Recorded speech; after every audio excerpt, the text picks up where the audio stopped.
Well, Tommy's athletic and he's been around boxing his whole life. Not actually boxing, but being around it, seeing it, and wanting to do it. But for whatever reasons, he didn't stay in boxing as much as Tyson did. And he's very athletic, very determined, and he learns fast. So it's exciting for me to be able to work with somebody like that, because that's what makes me get up and go a lot more, for somebody who really wants to learn and is excited about it.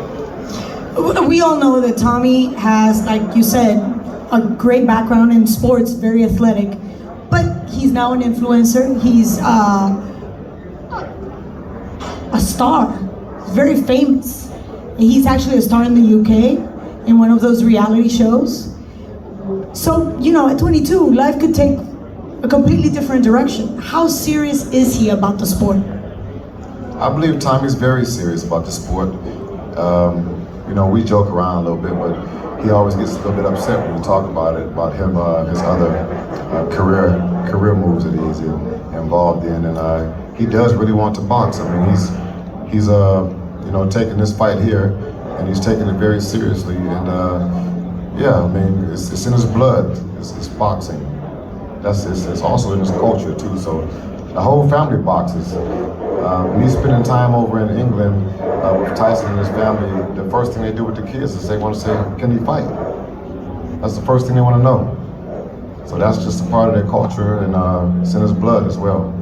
So can you really blame a guy who's good looking, coming from a family with deep roots in the sport, good, and a star influencer? Reality TV has made huge stars. He can't really be upset about that, really. I wish I was a reality show star. Anyway, when we look in the future, does Tommy have what it takes to be a real contender? I just believe time will tell. You know, he's just starting to learn some new things in boxing. This is it's a lot different than watching on TV and watching your big brother. So it's just a learning process, and just time will tell. Can't really say it right now. If I had those kind of powers, then.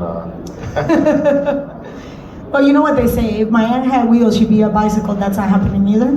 But I'm pretty sure you're very good at what you do. I know so. So let's not complain about that. I'm very happy you're here, and I'm very excited to see what's going to happen December 18th. And right now we're going to open the floor for the press to ask questions. We have a mic going on. Sugar Hill, the Slants Pugmire from USA Today. Just wanted to have you elaborate on something you told me previously. Tommy's body of work is not very complete. You actually described him as a little bit above a novice. What do you need to work on specifically to drive him to the level where he can defeat Jake Paul? From what I see, I just need to work on Tommy's footwork and a little bit of his coordination, just getting him more familiar with certain moves that you do in boxing that's going to make him, you know, compete at a higher level than what he's been competing at.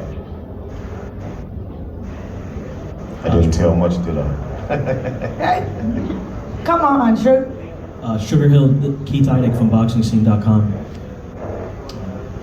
What did you think of Tommy's performance against Anthony Taylor? What did you like about it? What did you not like about it? Was his last performance? That was his last performance? Yes. I didn't. Actually, honestly, I didn't watch it. I didn't. But from what I heard, it wasn't. I heard it wasn't a good look. But you know, I guess that's from the family, so they're maybe overcritical about it, but probably right. Follow-up question: how much do you think it motivates him because he has so much pressure on him from his family, within his family?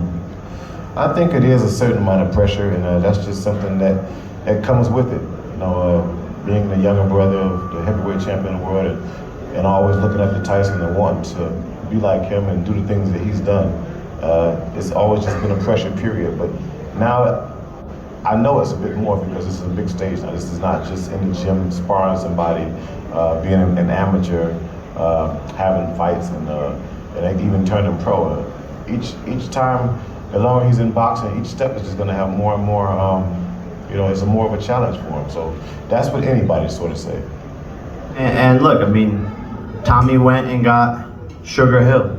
You know, Tommy went and you know, getting Tyson to be in his corner. So what am I going to do? I have a response to that. You know, this is a serious business. Life is on the line.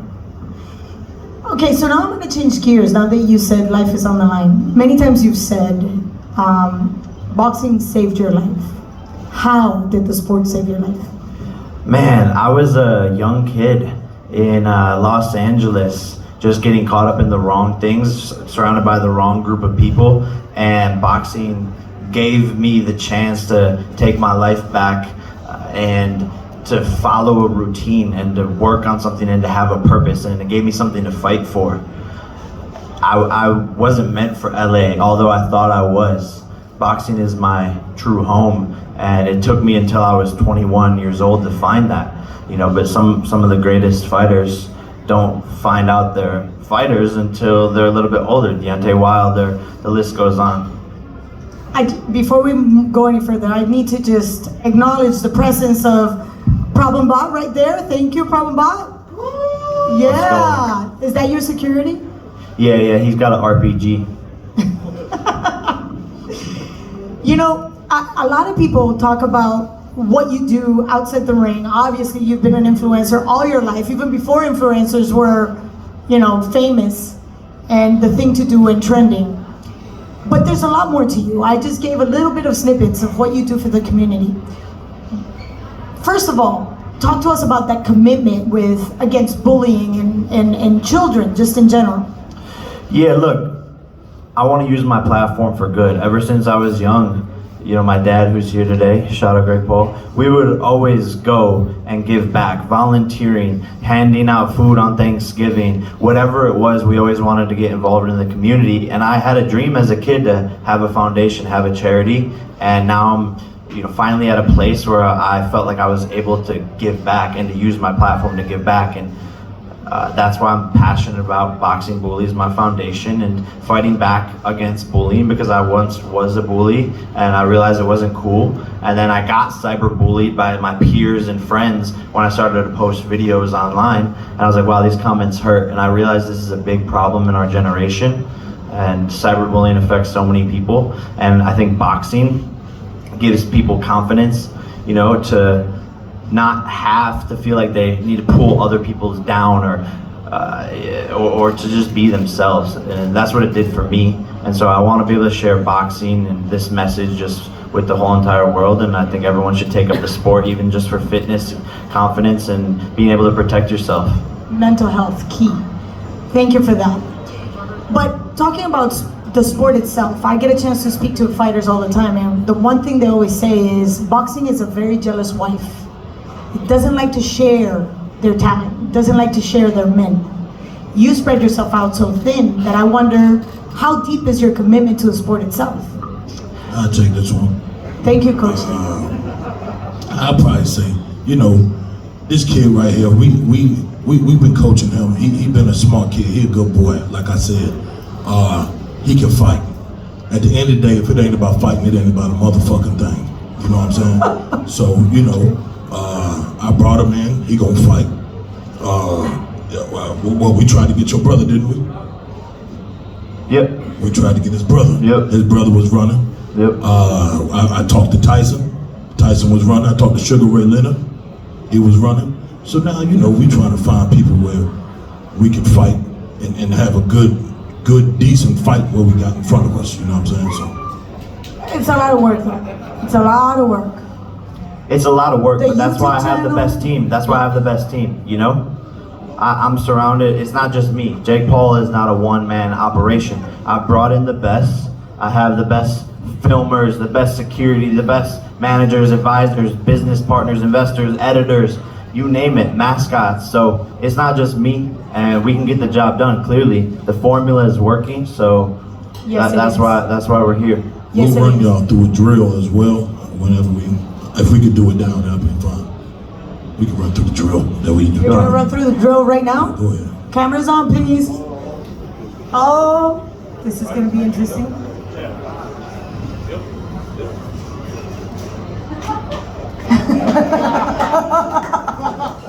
Excellent drill. You know, the interesting thing is we have Tommy Furry and yourself that came to the spot today for that fight on December 18th. And it's almost like the yin and the yang. He comes from a boxing background and became an influencer, you know, reality show star in the UK, and you came the other way around, even though you have an athletic background when you played football, and then you became a huge star, and then you decided to take on boxing later in your life. How do you think that balances out? That's like a yin and yang. Yeah, look, I mean, Tommy claims to have been doing this his whole life, and he has an amateur career, and he's been around it. That is true, but he hasn't worked as hard as me, you know? I see a green guy who hasn't sparred enough times and has only been put in there with opponents that were meant to lose. This is his first real test where his opponent isn't some guy that's just gonna flop over. And, you know, you're gonna see that. You're gonna see a fighter who is a virgin, in my opinion. He has no idea what he's getting himself into. This is his first time under the big lights on the big stage, and he's gonna crack under pressure. The one thing that I see is your eye to pick people around you, you know, picking your opponents, picking your coaches. You also pick somebody that I love, and I am a diehard fan. She is the epitome of badass bitch, Amanda Serrano. She is perhaps the only, thank you, Problem Bot. Her record alone speaks for the quality of fighter that she is. But as a human being, she's also a very giving woman. What made you look at her and sign her?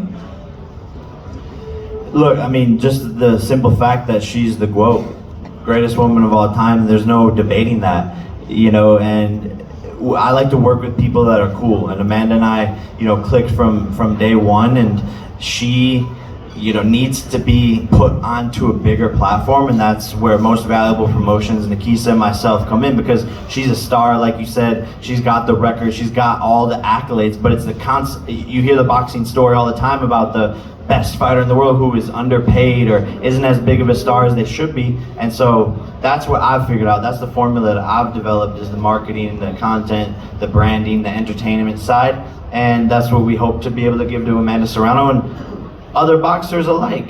You know, we want to elevate this sport as much as possible, bring more eyeballs, bring more attention to the best, and that's exactly what Amanda Serrano is, and we're all just ecstatic to be working together because the potential is huge. We're already eyeing in 2022 the biggest women's boxing match of all time, Amanda Serrano versus Katie Taylor. Wow. Working with Eddie Hearn to get that done. So, you know. We've been waiting for the fight for a while. Yeah. Yes, we have. But it needed that extra juice. Yes, it does, and you gave it to her. As a matter of fact, she's going to be in this event.